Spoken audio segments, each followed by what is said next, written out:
بسم اللہ الرحمن الرحیم۔ میرا نام عاصم محمود ہے۔ دینی اور دنیاوی تعلیم پارٹ 2 کے عنوان سے میں آپ کی خدمت میں حاضر ہوں۔ آج میں جن 3 پوائنٹس پہ بات کرنا چاہ رہا ہوں اس میں سب سے پہلا پوائنٹ کہ مغربی دنیا اسلامی دنیا سے کیسے آگے نکل گئی۔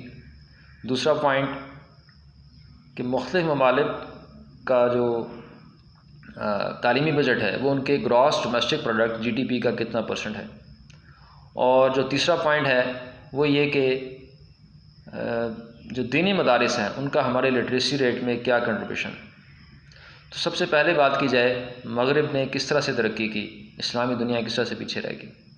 تو ایک وقت تھا کہ مغربی دنیا میں سوچ و فکر پہ پابندی تھی، اور یہی وجہ تھی کہ مغرب تاریکیوں میں ڈوبا ہوا تھا۔ آپ کو کوئی مغربی سائنسدان نہیں ملیں گے، کوئی آپ کو فلاسفر نہیں ملیں گے، زیادہ تر آپ کو مسلمان سائنسدان، مسلمان فلاسفر ملیں گے، کیونکہ مسلمان سائنسدان فلاسفرز تحقیق پہ یقین رکھتے تھے اور سوچ و فکر پہ پابندی نہیں تھی۔ لوگ سوچنے کے حوالے سے آزاد تھے۔ قرآن پاک میں اللہ جل شانہ نے بار بار اس کا ذکر کیا ہے کہ اہل علم کے لیے، اہل عقل کے لیے اس کائنات میں نشانیاں ہیں۔ تو اللہ جل شانہ ہمیں سوچنے کی ترغیب دیتے ہیں۔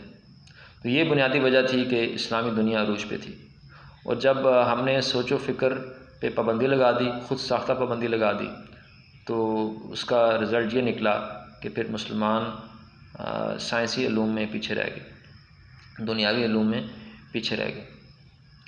لیکن مغرب نے لبرٹی آف تھاٹ کا جو کانسیپٹ ہے اس کو پروموٹ کیا۔ مغربی دنیا کے لوگوں نے یہ فیصلہ کیا کہ سوچ و فکر پہ پابندی نہیں ہونی چاہیے، اور یہ ہمارا بنیادی حق ہے۔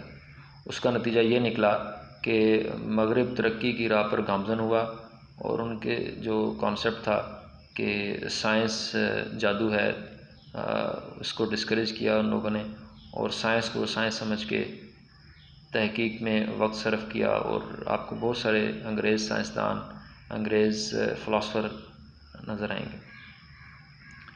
اور جو دوسرا پوائنٹ ہے کہ مختلف ممالک کا جو تعلیمی بجٹ ہے وہ ان کے GDP کا کتنا % ہے، اس حوالے سے بڑی حیران کن اسٹیٹسٹکس ہیں پاکستان کی کہ گزشتہ مالی سال میں پاکستانی حکومت نے جو تعلیم کا بجٹ رکھا تھا وہ 1.7% تھا، اور پرائیویٹ سیکٹر کی کنٹریبیوشن ملا کے یہ 3.4% پہ چلا جاتا ہے۔ جبکہ جو افریقی ممالک ہیں وہاں کا جو تعلیمی بجٹ ہے وہ پاکستان سے بہت زیادہ ہے۔ اس کی ایک مثال نمیبیا ہے، جس کا تعلیمی بجٹ ان کے GDP یعنی کہ گراس ڈومیسٹک پروڈکٹ کا 9% ہے۔ ہمارا ہمسایہ ملک بھارت، اس کا تعلیمی بجٹ 4% ہے۔ چائنا کی مثال لی جائے، ان کا تعلیمی بجٹ 4.1% ہے GDP کا۔ آسٹریلیا کا 8.5% ہے، امریکہ 6.4% ہے، اسی طرح جرمنی کا 6% ہے۔ تو جو حکومتیں تعلیم پہ زیادہ پیسہ لگا رہی ہیں، نتائج آپ کے سامنے ہیں، وہ زیادہ ترقی کر رہے ہیں۔